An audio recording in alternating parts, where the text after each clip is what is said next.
அன்பார்ந்த எனது அருமை யூடியூப் நேயர்களுக்கு வணக்கம். சில ஜோதிட விதிகள், தெரியாத விதிகளை கிரகங்கள் சுய வீட்டிற்கு மறைந்தால், கிரகங்கள் உச்ச வீட்டுக்கு மறைந்தால், கிரகங்கள் மூலத்திரிகோண வீட்டுக்கு மறைந்தால் என்ன என்பதை 3 விதமாக பேசியிருக்கேன். 4வது கடைசி பேச வேண்டியது, நேசமான ஒரு கிரகம் ஒரு இடத்துல நேசமாகும். மேசத்தில் சனி நேசம், ரிஷபத்தில் ராகு நேசம், கடகத்தில் செவ்வாய் நேசம், கடகத்துல செவ்வாய் நேசம், கன்னியில சுக்கிரன் நேசம், கன்னியில சுக்கிரன் நேசம். அதற்கடுத்து என்ன சொல்லலாம்னா துலாத்துல சூரியன் நேசம், விருச்சிகத்துல சந்திரன் நேசம், தனுசுல எந்த கிரகமும் நேசமாகாது, மகரத்தில் நேசமாக குரு நேசம். அதற்கடுத்து என்ன சொன்ன, கும்பத்துல எந்த கிரகமும் நேசமாகுது, மீனத்தில் புதன் நேசம். இதெல்லாம் ரொம்ப ஜாக்கிரதையாக கவனிக்கப்பட வேண்டிய இடங்கள்.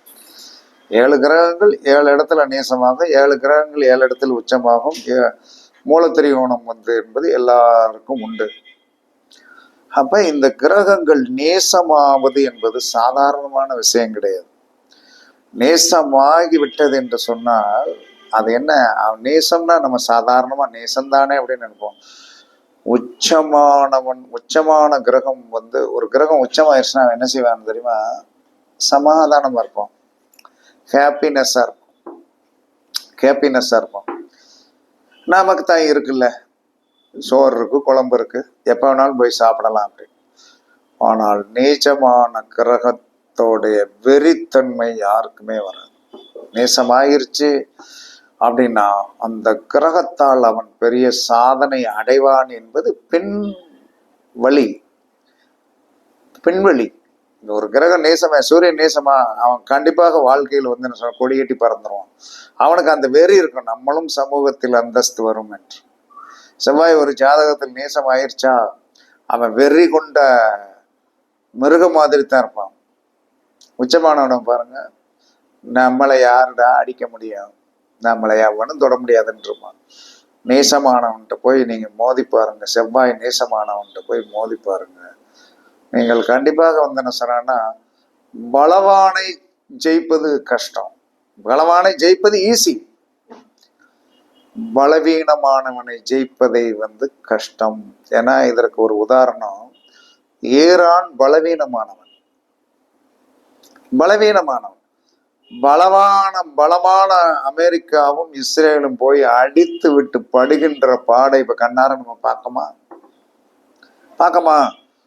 எங்க பார்த்தாலும் இன்னைக்கு நான் பேசுற காலகட்டத்தில் எத்தனை ஹோட்டல்கள் மூடி இருக்கிறது. காரணம் கேஸ் தட்டுப்பாடு. இன்று எங்க ஏரியாவில் தீப்பெட்டி தொழில் வலிமையாக நடக்கக்கூடியது. நிறைய பேர் தீப்பெட்டி ஆபீஸுகளுக்கும் வெடி ஆபீஸுகளுக்கும், அதாவது தீபாவளி வெடி ஆபீஸுகளுக்கும் லேடிஸ் ஒரு நாளைக்கு போனா 500 - 600 ரூபாய்க்கு சம்பாதிப்பான். ஜெகஜோதியா இருப்பான். ஆபத்தான தொழில போய் என்ன சொல்றான்னா, பூவும் போட்டு வச்சுட்டு சிங்காரிச்சு நல்லா போவாங்க, சந்தோஷமா போவாங்க. நானும் பார்ப்பேன், போங்க ஆபத்துள்ள தொழில போறீங்க பாவம் அப்படின்ட்டு. அப்ப மூலப்பொருள்கள் இல்லாமல் தீப்பெட்டி ஆலைகளும் பட்டாசு ஆலைகளும் மூடுகின்ற அபாயம் வந்துருச்சு. அப்ப அவர்களுடைய ஜீவனம் அதுலதான். அவங்க என்ன பண்ணுவாங்க, கஷ்டம். அப்ப சனி 5 வருஷமா ஆட்சி மூலத்திரிகோணத்தில் இருந்தாரு. வேலைக்காரர்களுக்கெல்லாம் பயங்கரமான யோகம். ஆமா, சம்பளம் எல்லாம் 1000, 1500, 2000 அப்படிதான். இப்ப வேலை இல்லா திண்டாட்டம். ஏன்னா சனி நீசத்தை நோக்கி போக போறாரு. அவரு இப்ப மீனத்துல இருந்தாலும் அடுத்து அவருடைய போகக்கூடிய வீடு நீச வீடு. அப்ப என்ன ஆகும்னா, பொதுமக்கள் நலிவார்கள் என்று சொன்ன எந்த பொதுமக்கள், வேலைக்கு போய் ஜீவனம் நடத்தக்கூடியவர்களும் வேலைக்காரர்களாக இருக்கக்கூடியவர்களும் கண்டிப்பாக என்ன செய்வாங்க, நலிவார்கள். 5 பேர் இருக்க வேண்டிய இடத்துல 2 பேர் தான் வேலை கொடுக்க முடியும். வேலை பார்த்தா பாரு, பார்க்காட்ட போன்னு சொல்லக்கூடிய ஒரு நிலைமை வரும். அதனால எல்லாருமே சுதாரிச்சுக்கிடும். சுதாரிக்காம இருந்தீங்கன்னா ஒன்றும் பண்ண முடியாது. இப்போ நம்ம பேச வந்த டாபிக் வந்து நேசமான கிரகத்திற்கு 6, 8 அந்த கிரகம் போய் மறைஞ்சிருச்சுன்னா என்ன தெரியுமா? வடிவேலு மாதிரி. வடிவேலு மாதிரின்னா எப்படின்னா வந்து வீரனாக பேசி வா பாத்துருவோம் அப்படின்னு நிமிந்தவன சாப்புன்னு அடிச்சு, என்னடா இப்படி அடிச்சு போட்ட அப்படிங்கிற ஒரு கேரக்டர் மாதிரி. அது என்ன சொல்றமோ அந்த நேசமான கிரகம் பெரிய நேச்ச வீட்டுக்கு 6, 8 ஒரு கிரகம் மறைந்தால் பெரிய ஏமாற்றம். அந்த கிரகம் தன்னுடன் இருக்கும். அந்த கிரகம் நம்மள்கிட்ட இருக்கும். நன்றி இல்லாமல் இருக்கும். வாங்கியெல்லாம் நல்லா சாப்பிடும். நிறைய சாப்பாடெல்லாம் வாங்கி சுகபோகத்தை அணிவித்து விட்டு கடைசியில என்னத்தை செஞ்சீங்க, உங்களுக்கு நீங்க தானே செஞ்சுக்கிட்டீங்க, இதுல என்ன இருக்கு அப்படிங்கும். என்னடா எவ்வளவு சாதாரண ஒரு குடும்பத்தில் வந்த ஒரு பெண்ணு உச்ச நிலைமைக்கு கொண்டு போய், நேசகிரகத்தோடைய உண்மையான சொரூபத்தை சொல்றேன், பொண்ணு ஒரு உச்ச நிலைமை கொண்டு காரு, பங்களா, வசதி, தோட்டம், துறவு அத்தனையும் இருந்த பிறகும் கடைசியில் அந்த நீச்ச கிரகத்திற்குண்டான கிரகம் என்ன சொல்லும் தெரியுமா? நன்றி இல்லாமல் இருக்கும். நன்றி இல்லாமல் எப்படி இருக்கும்? அதே சமயத்தில் நன்றி இல்லாமல் இருந்தாலும் தன்னை விட்டு வந்து என்ன சொன்னாலும் ஓடும். உங்களோட இருக்கல அப்படியாக்க முடியாது. அந்த குழந்தையாக இருந்தாலும் சரிதான், வேலைக்காரனாக இருந்தாலும் சரிதான், எனி ஒன் பேர்சன் நேசமான வீட்டிற்கு 6, 8 மறைந்தால் அந்த பேர்சன் என்ன செய்வார்னா போகவும் மாட்டாரு, இருப்பாரு, இருந்து நன்றி இல்லாம இருப்பாரு, அப்படியே இருப்பார். ஆனால் அவரை ஒதுக்கவும் முடியாது. ஒதுக்கிறதுக்கும் முடியாது. ஏன்னா அவருடைய தேவை ஏதோ ஒன்று என்ன சொன்னா நமக்கு இருக்கும். அப்ப அவர் என்ன செய்வார்னா நம்மளை விட்டு இவர் என்ன செஞ்சிருவாரு அப்படிங்கிற ஒரு சூழ்நிலைகள் இருக்கும். அதே மாதிரி இப்ப நேசமான கிரகம் அப்படிங்கும்போது சூரியன் எடுப்போம். சூரியன் துலாத்துல நேசம். துலாத்துல நேசமான அந்த சூரியன் கரெக்டா மீனத்துல இருந்தா பாருங்க, தகப்பன் இருப்பான். பங்குனி மாசம் போய் பிறந்தவனுடைய தகப்பன் இருப்பான். இருந்தும் ஒரு பிரயோஜனமான அமைப்பு இருக்காது. இருந்தும் பிரயோஜனமான, நீங்க பங்குனி மாசம் பிறந்தவர்களை பாருங்கள், அதற்கடுத்து வைகாசி மாசம் பிறந்தவங்களை பாருங்க, கண்டிப்பாக தகப்பனார் வழியில் தகப்பனார் சார்ந்த உறவுகளில் இருக்கும் இம்சையாக இருக்கும். ஆனால் இம்சை கொடுத்து கொண்டே நம்மளிடம் என்ன செய்யும் என்று சொன்னால் நம்மளை விட்டு போகாது. அதாவது காலச்சுத்தன பாம்பு மாதிரி, காலச்சுத்தன பாம்பு மாதிரி இருக்கும். ஆனால் அதனால் எந்த பிரயோஜனமும் இருக்காது. ஆனால் நன்றி இல்லாமல் இருக்கும். இதை நீங்க நல்லா பரிசித்து பாருங்க. சூரியன் நேசத்திற்கு 6, 8 ஒரு குழந்தையுடைய பிறப்பு இருந்தால், ஏன்னா அங்கதான் அதுல போய் மறைஞ்சா வந்த பங்குனியும் வைகாசியும் தான். இதுல பிறந்த குழந்தைகளுடைய வாழ்க்கை முறைகளில் தகப்பனார் எப்படி இருப்பார் என்பதை பார்த்து கொள்ளுங்கள். அதே சமயத்தில் நேசமான இடத்திற்கு என்ன சொல்றான்னா, சந்திரன் விருச்சிகத்தில் நேசம். அப்ப விருச்சிகத்தில் நேசம் அப்படின்னு சொல்லி வரும்போது மேசத்தில் சந்திரன் இருக்கின்றவர்களை பாருங்கள். தாயால் என்ன பிரயோஜனம் இருக்கிறது என்று பாருங்கள். தாயால் என்ன பிரயோஜனம் இருக்குது? நீங்க மேசராசிக்காரன் எடுத்து பாருங்க. சந்திரன் நேசமாகிறதுக்கு 6ல சந்திரன். அதற்கு அடுத்து என்ன சொன்னா மிதன ராசிக்காரனை எடுத்து பாருங்க. மிதன ராசிக்காரன் எடுத்து பாருங்க. ஏன்னா நான் கண் முன்னாடி வந்து பார்க்குற விஷயம், கண் முன்னாடி பார்க்குற விஷயம். தாய் இருக்கும், அந்த குழந்தைக்கு பிரயோஜனம் இருக்காது. தாயும் பிள்ளைய வந்து 100 வயசு வரைக்கும் இருப்பா. பிள்ளையோடைய 65 வயசுல தாய் இருப்பா. ஆனால் ஒரு ஒட்டுறவு கணக்கா இருக்குமா? எங்க அம்மா இருக்கு, எங்க அம்மா பாத்தீங்களா, எங்க அம்மா எத்தனை வயசு வரைக்கும் இருக்காங்க அப்படிம்பாங்க. நம்ம நினைச்சுப்போம் உங்க அம்மாவால என்ன பிரயோஜனம் அப்படின்னா, இல்லை உங்க அம்மாவால உனக்கு என்ன பிரயோஜனம் அப்படின்னு கேட்டா, எங்க அம்மா இருக்காங்கல்ல அப்படிமா. அது நக்கலாவே இருக்கும். அந்த ஜாதகத்தை நீங்க பாத்தீங்கன்னா நக்கலாவே இருக்கும். சந்திரனுக்கு எப்படி, சந்திரனால் யார் கெடுவா? நேசமான சந்திரன் விருச்சிகத்திலிருந்து மேசத்தில், மேசராசியில் போய் பிறந்தவனும் மிதன ராசியில் போய் பிறந்தவனும் தாயால் கெடுவான். தாயால் கெடுவான். தாயாரிடம் கவனமாக இரு. தாயாரிடம் கவனமா இருக்கணும். அதற்கடுத்து செவ்வாய். செவ்வாய் கடகத்தில் நேசம். கடகத்துக்கு 6 யாரு?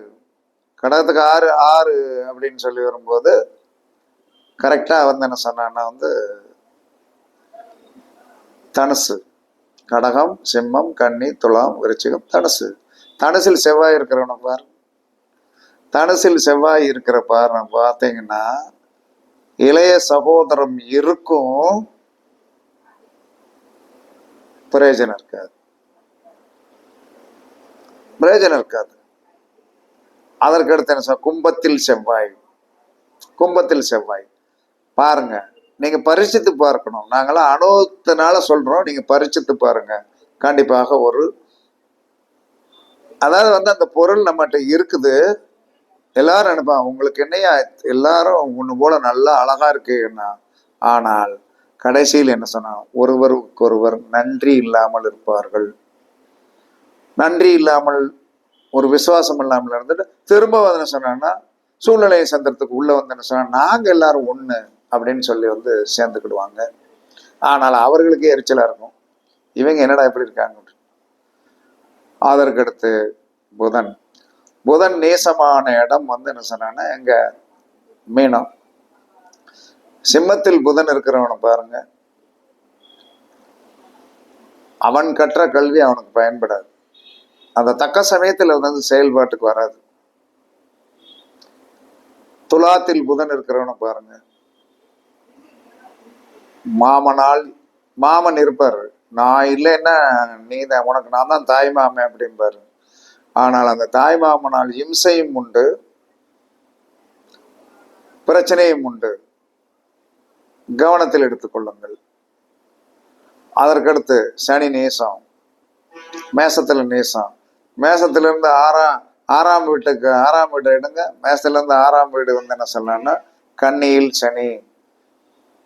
கண்டிப்பாக வேலைக்காரன் காலம் வருவான்.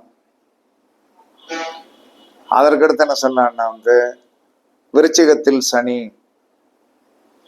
8ஆம் இடம் இல்லையா, அங்கேயும் பிரச்சனைக்குரியதாக இருக்கும். கவனமாக இருங்க. தொழிலாளர்களால் பிரச்சனை இருக்கும், ஆனால் அவர்கள் எசென்சியலான தேவையானவர்களாக இருப்பார்கள். ஆனால் அவர்களை வைத்து வந்து என்ன சொல்லணும், வேலை வாங்கியும் ஆகணும், அவர்களுடைய இம்சையை நாம பட்டாகணும்.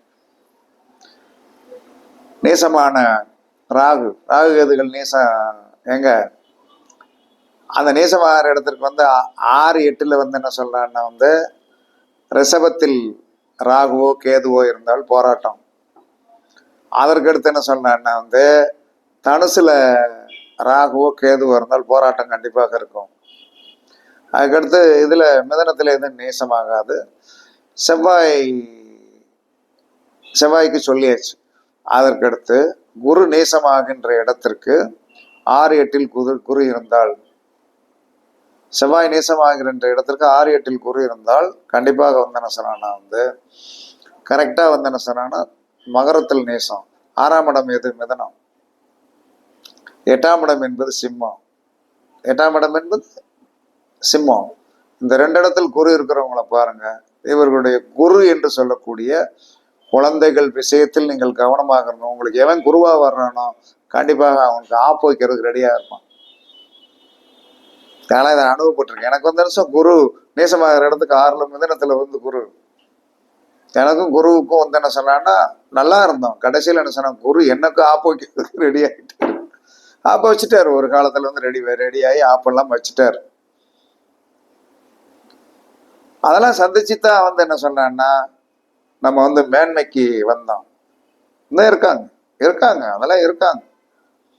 அது நம்மளுடைய ஆதிபத்தியம். அதுதான் சிம்மத்தில் குரு இருக்கிற பாருங்க, குரு நேசமாகிற இடத்துக்கு 8ல் குரு வந்து சிம்மத்தில் இருக்கிறவங்க பாருங்க, நீங்கள் வந்து பெரிய அதுல வந்து என்ன சொன்னா, அந்த குரு லக்கணத்திற்கு என்ன ஆதிபத்தியமோ அதுல வந்து என்ன சொன்னா அது வந்து இருக்கும். இருந்து எங்கிருந்தோ உங்களை வந்து என்ன சொல்றான்னா விசாரித்து கொண்டே இருக்கும், மறைமுகமா விசாரித்து கொண்டே இருக்கும்.